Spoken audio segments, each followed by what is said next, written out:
Blood pressure കുറയ്ക്കുക, തന്മൂലം heart അറ്റാക്കും സ്ട്രോക്കിനുമൊക്കെയുള്ള സാധ്യത കുറവാക്കുക. അതിന് സോൾട്ടിന്റെ ഉപ്പ് കുറയ്ക്കണമെന്നുള്ള ഉപദേശം അനേക വർഷങ്ങളായി ഡോക്ടർമാര് രോഗികൾക്ക് നൽകാറുള്ളതാണ്. ഞാനും കഴിഞ്ഞ ഒരു 40-ലധികം വർഷങ്ങളായിട്ട് എൻ്റെ രോഗികൾക്ക് ഇതേ ഉപദേശം തന്നെ നൽകിയിട്ടുണ്ട്. എന്നാൽ ഈ ഉപദേശത്തിൽ സത്യമൊന്നുമില്ലായിരുന്നോ? ഉപ്പും ബ്ലഡ് പ്രഷറും തമ്മിലുള്ള ബന്ധം ഇക്കാലം അത്രയും ഒരു സങ്കല്പകഥ മാത്രമായിരുന്നു. ഈ അടുത്ത കാലത്ത് പുറത്തു വന്നിട്ടുള്ള ബൃഹത്തായ ചില പഠനങ്ങൾ, ഗവേഷണ പഠനങ്ങൾ അത്തരമൊരു നിഗമനത്തിൽ എത്തിക്കാൻ ഒരുപക്ഷേ നമ്മെ സഹായിച്ചേക്കും. ഇതൊരു ബ്ലാസ്ഫമിയായിട്ടോ ഈശ്വര നിന്ന പോലുള്ള ഏതെങ്കിലും പറയാൻ പാടില്ലാത്ത കാര്യങ്ങൾ പറയുകയാണെന്നോ ചിലരെങ്കിലും തെറ്റിദ്ധരിച്ചേക്കാൻ ഇടയുണ്ട്. എൻ്റെ സീനിയറായിട്ടുള്ള ഡോക്ടർമാർ എന്നോട് അക്കാര്യം കൊണ്ട് ക്ഷമിക്കുകയും ചെയ്യണം. ഉപ്പ് അപകടകാരിയാണെന്ന് ആദ്യം ലോകത്തോട് പറഞ്ഞത് 105 വർഷങ്ങൾക്ക് മുമ്പ് ഫ്രാൻസിലെ 2 ഡോക്ടർമാരായിരുന്നു. ഉപ്പ് കൂടുതലായി കഴിച്ച അവരുടെ 6 രോഗികൾ രക്തസമ്മർദ്ദം വർദ്ധിച്ച് ഹൃദയാഘാതം മൂലം മരിച്ചുവെന്ന് അവർ ലോകത്തോട് വിളിച്ചു പറഞ്ഞു, റിപ്പോർട്ട് ചെയ്തു. 6 രോഗികളുടെ അനുഭവം വെച്ചുകൊണ്ട് ഒരു ശാസ്ത്രീയ നിഗമനത്തിൽ എത്തരുതെന്ന് ഇന്ന് നമുക്കറിയാമെങ്കിലും ലോകമെമ്പാടുമുള്ള ഡോക്ടർമാര് എന്തുകൊണ്ടോ കഴിഞ്ഞ 100 വർഷമായിട്ട് അത് ഏറ്റുപാടി. 1970 ബ്രൂക്ക് ഹേവൻ നാഷണൽ ലാബറട്ടറിയിലെ ഗവേഷകനായ ഡോക്ടർ ലൂയിസ് ഡാൾ ഉപ്പ് കൂടുതലായി ഉപയോഗിച്ചാൽ ഹൈപ്പർ ടെൻഷൻ ഉണ്ടാകുമെന്ന് തന്റെ പക്കൽ വ്യക്തമായ തെളിവുകളുണ്ടെന്ന് അവകാശപ്പെട്ടു. ഉപ്പ് കൂടുതലായി നൽകിയ എലികള് രക്തസമ്മർദ്ദം വർദ്ധിക്കുന്നതിനാൽ അത് രക്തസമ്മർദ്ദം ബ്ലഡ് പ്രഷർ കൂടുന്നുവെന്ന് അദ്ദേഹത്തിന്റെ ലാബറട്ടറിയിൽ കാണിച്ചു കൊടുത്തു. പക്ഷേ ഒരു കുഴപ്പം മാത്രം, മനുഷ്യന് 500 ഗ്രാം ഉപ്പ് കഴിക്കുന്നതിന് തുല്യമായ അളവിലുള്ള ഒരു ഉപ്പായിരുന്നു ഡോക്ടർ ഡാല് അദ്ദേഹത്തിന്റെ എലികൾക്ക് നൽകിയതെന്നറിയുമ്പോഴാണ് അന്നേരം മാത്രമേ രക്തസമ്മർദ്ദം കൂടിയുള്ളൂ നമ്മൾ ഓർക്കണം. 500 ഗ്രാം പോയിട്ട് 10 ഗ്രാം ഉപ്പ് പോലും ഒരു സാധാരണക്കാര് കഴിക്കയില്ല. തോക്ക് കാണിച്ച് ചൂണ്ടി ഭയപ്പെടുത്തിയല്ലെങ്കിൽ സുബുദ്ധിയുള്ള ആരെ കൊണ്ടും 500 ഗ്രാം ഉപ്പ് കഴിപ്പിക്കുക സാധ്യമല്ല. എങ്കിലും ഡോക്ടർമാരും മാധ്യമങ്ങളുമെല്ലാം ഡോക്ടർ ലൂയിസ് ഡാളിന്റെ നിഗമനം ഉറക്കെ ഏറ്റുപാടിക്കൊണ്ടിരുന്നു. 1977 US senate committee on nutrition doctor Lewis ഡാളിന്റെ പഠനത്തെ ആസ്പദമാക്കി അമേരിക്കക്കാർ അവരുടെ ഭക്ഷണത്തിലെ ഉപ്പിന്റെ ഉപയോഗം 85% കുറയ്ക്കണമെന്ന് നിർദ്ദേശിച്ചു. എന്തിന്? 2010 പോലും അമേരിക്കൻ ഇൻസ്റ്റിറ്റ്യൂട്ട് ഓഫ് മെഡിസിൻ ഭക്ഷണ സാധനങ്ങൾ നിർമ്മിക്കുമ്പോൾ അവയിലെ ഉപ്പിന്റെ അളവ് കർശനമായി നിയന്ത്രിക്കപ്പെടേണ്ടതാണെന്ന് ഫുഡ് ആൻഡ് ഡ്രഗ് അഡ്മിനിസ്ട്രേഷനോട് ആവശ്യപ്പെട്ടു. കോടീശ്വരനോ അല്ല, ബില്യണർ തന്നെയായ ന്യൂയോർക്കിലെ മേയർ മൈക്കൽ ബ്ലൂംബെർഗ് ഈ അടുത്ത കാലത്താണ് ന്യൂയോർക്കിൽ കച്ചവടം ചെയ്യുന്ന 16 വൻകിട കമ്പനികളോട് അവർ നിർമ്മിക്കുന്ന ഭക്ഷണ സാധനങ്ങളിൽ ഉപ്പിന്റെ അളവ് കുറച്ചിരിക്കണമെന്ന് സമ്മതിപ്പിച്ചു.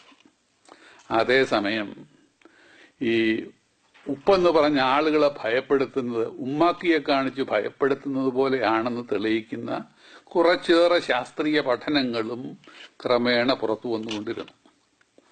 1988 ഇന്റർസോൾട്ട് പഠനം 58 രാജ്യങ്ങളിലെ ഇന്റർനാഷണൽ റിസർച്ചിനെ ആസ്പദമാക്കിക്കൊണ്ട് ഉപ്പും ഹൈ ബ്ലഡ് പ്രഷറും തമ്മിൽ ഒരു ബന്ധവുമില്ലെന്ന് കാണിച്ചു.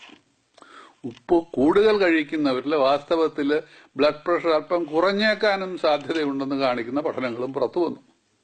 2004 US department of health and human service ഭാഗികമായി സ്പോൺസർ ചെയ്യുന്ന കൾച്ചർ ആൻഡ് കൊലാബറേഷൻ എന്ന നോൺ പ്രോഫിറ്റ് പ്രസ്ഥാനം നടത്തിയ സോൾട്ട് റെസ്ട്രിക്റ്റഡ് ട്രയൽസ് കാണിച്ചത് സോൾട്ട് റെസ്ട്രിക്റ്റ് ചെയ്താൽ ഒരാളുടെ systolic blood pressure 1.1 diastolic pressure 0.8 മാത്രമേ കുറയത്തുള്ളൂ. അതായത് ബ്ലഡ് പ്രഷർ 120/80 നിന്ന് 119/79 എന്ന നിലയിലെത്തിച്ചേക്കാം.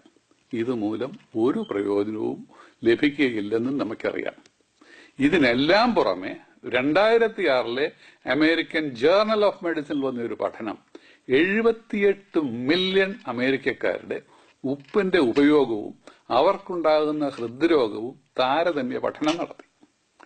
ഈ പഠനത്തിൽ കണ്ടത് ഉപ്പ് കൂടുതലായി ഉപയോഗിക്കുന്നവരിൽ ഹൈ ബ്ലഡ് പ്രഷറോ ഹൃദ്രോഗമോ ഒട്ടും തന്നെ കൂടുതലില്ലെന്നാണ്. 2007 യൂറോപ്യൻ ജേർണൽ ഓഫ് എപ്പിഡമിയോളജിയിൽ പ്രായമായ 1500 പേരെ 5 വർഷം നിരീക്ഷിച്ച ശേഷം ഉപ്പും ബ്ലഡ് പ്രഷറും തമ്മിൽ ഒരു ബന്ധവുമില്ലെന്ന് അവരും കാണിച്ചു. ഇതിനെല്ലാം അവസാനമായിട്ടാണ് ഹൈ ബ്ലഡ് പ്രഷറിനെ പറ്റി ഔദ്യോഗികമായി പറയുവാന് ആധികാരികമായി അവകാശമുള്ള അമേരിക്കയിലെ ജേർണൽ ഓഫ് ഹൈപ്പർ ടെൻഷൻ ഇതാ പുറത്തു വന്നിരിക്കുന്നു. സോൾട്ട്, അതായത് ഉപ്പും ഹൈ ബ്ലഡ് പ്രഷറും ഹാർട്ട് അറ്റാക്കും സ്ട്രോക്കും ഒക്കെ ഉള്ള ബന്ധം, ഇവ തമ്മിൽ ഒരു പുലബന്ധം പോലും ഇല്ല എന്നാണ് ഈ ജേർണൽ ഓഫ് ഹൈപ്പർ ടെൻഷൻ പറയുന്നത്. ഇവരുടെ അഭിപ്രായം ഡോക്ടർമാരും പൊതുജനങ്ങളും ഇന്ന് ശ്രദ്ധിച്ചേക്കാനും ഇടയുണ്ട്. മനുഷ്യ ശരീരത്തിന്റെ ഫിസിയോളജി പഠിച്ചിട്ടുള്ളവർക്കെല്ലാം അറിയാം, ഉപ്പ് നമ്മൾ കൂടുതലായി കഴിച്ചാൽ ഉപ്പ് കൂടുതലായി നമ്മുടെ മൂത്രത്തിലൂടെ പുറത്തു പോകും. ഉപ്പ് കുറഞ്ഞാൽ മൂത്രത്തിലൂടെയുള്ള സോൾട്ടിന്റെ എക്സ്ക്രിഷൻ കുറയ്ക്കാനും കിഡ്നിക്ക് കഴിയും. അത് ദൈവം നൽകിയിരിക്കുന്ന, കിഡ്നിക്ക് നൽകിയിട്ടിരിക്കുന്ന ഒരു പ്രത്യേക കഴിവാണ്. ഉപ്പിന്റെ ഉപയോഗം വളരെ കുറച്ചാൽ രക്തത്തിലെ സോഡിയം സോൾട്ട് പുറത്തു പോകാതിരിക്കാൻ വേണ്ടി നമ്മുടെ ശരീരം റെനിൻ എന്ന എൻസൈമും ആൾഡോസ്റ്റീറോൺ എന്ന ഹാർമോണും കൂടുതലായി ഉത്പാദിപ്പിക്കുന്നു. ഇവ രണ്ടും ബ്ലഡ് പ്രഷർ കൂട്ടുന്നതാണെന്ന് നമുക്കറിയുകയും ചെയ്യാം. അതുകൊണ്ട് ഉപ്പിന് നിയന്ത്രണം കഠിനമായി ഏർപ്പെടുന്നതിന് മുമ്പ് നമ്മൾ ഇക്കാര്യം അറിഞ്ഞിരിക്കണം, സൂക്ഷിച്ചിരിക്കണം. ഇതെല്ലാം പറഞ്ഞത് ശേഷം ഹൈ ബ്ലഡ് പ്രഷർ ഉള്ള രോഗികളോട് വ്യക്തിപരമായിട്ട് എൻ്റെ അനുഭവത്തിൽ നിന്ന് പറയാനുള്ള ഉപദേശം ഇതാണ്. 1, പത്രത്തിൽ കണ്ടെന്നോ TV കേട്ടെന്നോ കേട്ടോണ്ട് കുപ്പിയിലിരിക്കുന്ന ഉപ്പ് മുഴുവൻ കുടഞ്ഞിട്ട് നിങ്ങളുടെ ഭക്ഷണത്തിൽ കുടഞ്ഞിടേണ്ട ആവശ്യമില്ല. എല്ലാ കാര്യത്തിലും മിതത്വം പാലിക്കുക, ഉപ്പിന്റെ ഉപയോഗത്തിലും മിതത്വം പാലിക്കുക. ആവശ്യമായ രുചിക്ക് ഉപ്പ് ചേർക്കുന്നത് കൊണ്ട് യാതൊരു അപകടവുമില്ല എന്നാണ് ഈ പഠനങ്ങൾ കാണിക്കുന്നത്. അതുപോലെ തന്നെ ഹാർട്ട് ഫെയിലിയറോ ലിവറിന്റെ തകരാറോ കിഡ്നിയുടെ തകരാറോ മുഴുവൻ ശരീരം മുഴുവൻ നീര് വന്ന് വീർത്ത് ശ്വാസം മുട്ടലിരിക്കുന്ന ആൾക്കാര് ഉപ്പിന്റെ അളവ് കൂട്ടുന്നതിന് മുമ്പ് തീർച്ചയായിട്ടും നിങ്ങളുടെ ആ ഡോക്ടറുടെ അഭിപ്രായം ചോദിച്ചിരിക്കണം. എന്റെ അനുഭവത്തിൽ സോൾട്ട് സെൻസിറ്റീവായിട്ടുള്ള വളരെ വളരെ ചുരുക്കം പേരായിട്ട് കുറച്ച് പേരുണ്ട്. അവർക്ക് ഉപ്പ് കൂടിയാൽ ഉടനെ ബ്ലഡ് പ്രഷർ കൂടും. അത് ഞാൻ കണ്ടിട്ടുള്ളതാണ്. അതുപോലെ തന്നെ ഉപ്പ് കഴിച്ചാൽ ബ്ലഡ് പ്രഷർ കുറയുന്ന അത്രയും ആളുകൾ തന്നെ ഉണ്ടെന്നാണ് ഗവേഷകർ പറയുന്നത്. ഇതുകൊണ്ട് എത്രമാത്രം നിങ്ങൾ ഉപ്പ് കഴിക്കണമെന്നുള്ളത് നിങ്ങളും നിങ്ങളുടെ ഡോക്ടറും തമ്മിൽ എടുക്കേണ്ട ഒരു തീരുമാനമാണ്. ഏതായാലും പുതിയ പഠനം ഉറപ്പു നൽകുന്നത് പുതിയതാണെങ്കിലും ഒരു പഴയ കാര്യം തന്നെയാണ്. മനുഷ്യന് വളരെ വളരെ പ്രയോജനകരമായ ഒരു വസ്തുവാണ് ഉപ്പ്. പണ്ട് റോമ പടയാളികൾക്ക് ശമ്പളമായി നൽകിയിരുന്നത് ഉപ്പാണ്. ഉപ്പിന്റെ പേരിൽ ലോകത്ത് പല യുദ്ധങ്ങളും നടന്നിട്ടുണ്ട്. നിങ്ങൾ ഭൂമിയുടെ ഉപ്പായി തീരട്ടെ എന്നാണ് യേശുക്രിസ്തു മനുഷ്യരെ ഉപദേശിച്ചത്. ഭാരതീയരുടെ സാധാരണ ജീവിതത്തിന്റെ അടിസ്ഥാനമായ ഉപ്പ് നിർമ്മിക്കുവാനുള്ള അവകാശത്തിനു വേണ്ടിയാണ് മഹാത്മാഗാന്ധി ഉപ്പ് സത്യാഗ്രഹം നടത്തിയതും ഇന്ത്യയുടെ സ്വാതന്ത്ര്യത്തിലേക്കും അത് നയിച്ചത്. അതുകൊണ്ട് ആവശ്യത്തിന് ഉപ്പ് കഴിച്ചുകൊള്ളുക. അതേസമയം ഉപ്പിനെതിരായിട്ട് ഒരു കുരിശുദ്ധത്തിന്റെ കാര്യം ഇന്നില്ല എന്നാണ് ഈ ഗവേഷണങ്ങൾ കാണിക്കുന്നത്. ഇത് ചിക്കാഗോയിൽ നിന്ന് ഡോക്ടർ റോയ് പി തോമസ്. വരുന്ന ആഴ്ചയും ഇതേ സമയം വീണ്ടും കാണാം.